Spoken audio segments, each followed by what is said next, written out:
സ്ക്രിപ്റ്റിന്റെ online കാര്യങ്ങളൊക്കെ ready ആയിട്ടുണ്ട്. Okay, അതിന്റെ കണ്ടിന്യൂഷൻ ആയിട്ട് തന്നെയാണ് വരുന്നത്. അല്ല, കറക്റ്റ് 4K റിലീസിന്റെ ട്രെൻഡിങ് ആണ്. സാറിന്റെ ഏതെങ്കിലും മൂവി റിലീസ് കാസ്റ്റിംഗ് ഫഹദുണ്ട്, മറ്റു കാസ്റ്റിംഗുകളൊന്നും കൺഫേം ആയി. ഓക്കെ,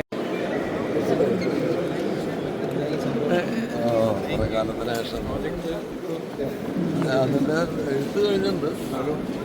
കാസ്റ്റിംഗ് കർണാടക കാസർഗോഡ് ബോർഡറിൽ നടക്കുന്ന പരിപാടി. അതെ നമുക്ക്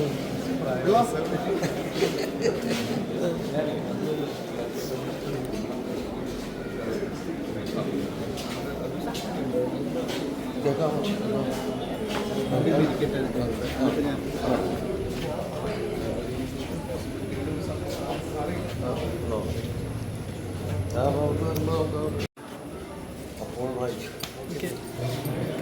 ലാൽ സാർ, പുതിയ അപ്ഡേഷൻ ഒന്നും പറയാറായിട്ടില്ല, വിളിച്ചറിയിക്കും. രണ്ടാം ഭാഗം വരുന്നതാണെന്ന് അനൗൺസ് ചെയ്തിട്ടുണ്ടായി. പിന്നെ അതിന്റെ ശേഷം പിന്നെ അതിന്റെ പണികൾ നടക്കുന്നുണ്ട്. എന്തായാലും സംഭവിക്കും. എന്ത് സംഭവിക്കുന്നു പറയാൻ പറ്റുമായിരുന്നെങ്കിൽ നമ്മൾ സ്ക്രിപ്റ്റിന്റെ ഓൺലൈൻ കാര്യങ്ങളൊക്കെ റെഡി ആയിട്ടുണ്ട്. ഓക്കെ, അതിന്റെ കണ്ടിന്യൂഷൻ ആയിട്ട് തന്നെയാണ് വരുന്നത്. അല്ല, കറക്റ്റ് ആ ഫ്ലോപ്പിൽ തന്നെയാണ് വരുന്നതെന്ന് ചോദിച്ചത്.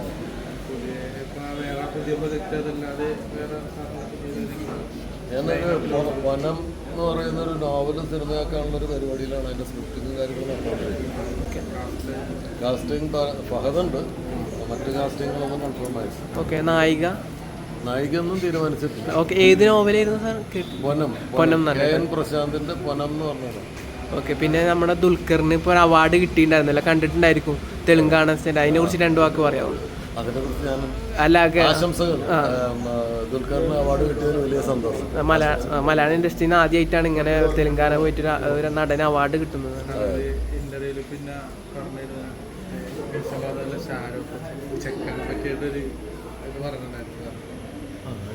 അത് പറഞ്ഞല്ലോ, ആ ഇന്റർവ്യൂവിൽ വന്നല്ലോ.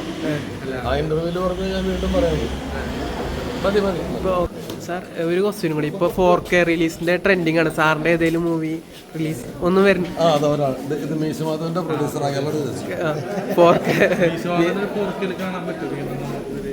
നമ്മൾ ആലോചിക്കുന്നുണ്ട്. എൻ്റെ 25ാം വർഷമാണ് 2027.